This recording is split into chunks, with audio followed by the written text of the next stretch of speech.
বাংলাদেশ আওয়ামী লীগের ৭৫তম প্রতিষ্ঠা বার্ষিকী উপলক্ষে সাবেক রেসকোর্স ময়দান বর্তমান সোহরাওয়ার্দী উদ্যানে জমকালো আয়োজনের মাধ্যমে প্রতিষ্ঠা বার্ষিকী উদযাপিত হয়।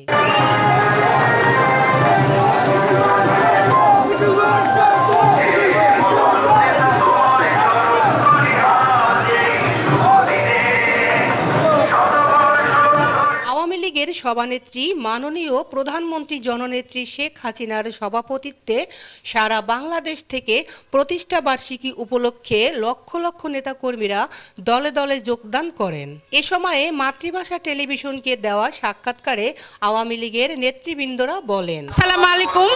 তাসলিমা হক সীমা, শিল্পাঞ্চল থানার সভাপতি, মহানগর সাংগঠনিক সম্পাদিকা। আজকে আমাদের প্রতিষ্ঠা বার্ষিকী আওয়ামী লীগের, আমরা সবাই আনন্দিত এবং আমরা নেচে গেয়ে আমরা আজকে জনসভায় যোগদান করছি। আপনারা সবাই আসুন, আমরা আনন্দ করি। হয়তো আগামীতে এই দিনটা আমরা পাবো না, আমরা আগামী ভবিষ্যতের কাছে আমরা আমাদের এই জন্মবার্ষিকী রেখে যাচ্ছি। জয় বাংলা, নেত্রীর জন্য শুভকামনা করবেন সবাই। জয় বাংলা, জয় বঙ্গবন্ধু।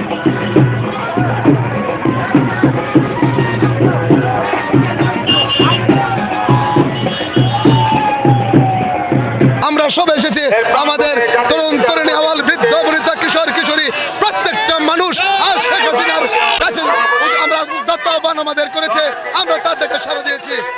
আজকের সফল হোক এই আমাদের কামনা। যারা এই দেশকে নিয়ে ষড়যন্ত্র করছে তারা দেশের শত্রু, জাতির শত্রু, তাদেরকে আমরা মানব প্রাণে ঘৃণা করি। বাংলাদেশের মানুষ তাদেরকে প্রত্যাখ্যান করেছে। তারা বাংলাদেশের সার্বভৌমত্ব চায় না, তারা বাংলাদেশের উন্নয়ন চায় না, তারা বাংলাদেশের ক্ষতি চায়। এই ক্ষতিগ্রস্ত মানুষদেরকে বাংলার মানুষ আজও মেনে নিতে পারে না, মানবে না, ইনশাআল্লাহ তাদেরকে ক্ষমা করবে না। তাদের প্রত্যাখ্যান করেছে সারা বাংলাদেশের মানুষ।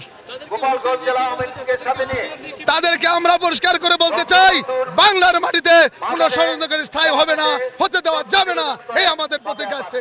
আমরা সবার সর্বদি আমরা মাঠে প্রস্তুত, তাদের যে কোনো মোকাবিলা করতে আমরা প্রস্তুত। আওয়ামী লীগের প্রতিটা নেতা কর্মী, তাদের ঘরে থাকার সময় নাই, আমাদের নেত্রী ডাক দিয়েছে, যে কোনো পরিস্থিতিতে আমরা তাদের মোকাবিলা করবো ইনশাআল্লাহ। ৭৫তম প্রতিষ্ঠা বার্ষিকী উপলক্ষে আওয়ামী লীগের নেতাকর্মীগণ লাল সবুজের পতাকা ও রং বেরঙের banner, festoon, T shirt, cap পরে ঢাক ঢোল বাজিয়ে দিবসটি আনন্দময় করে তোলেন।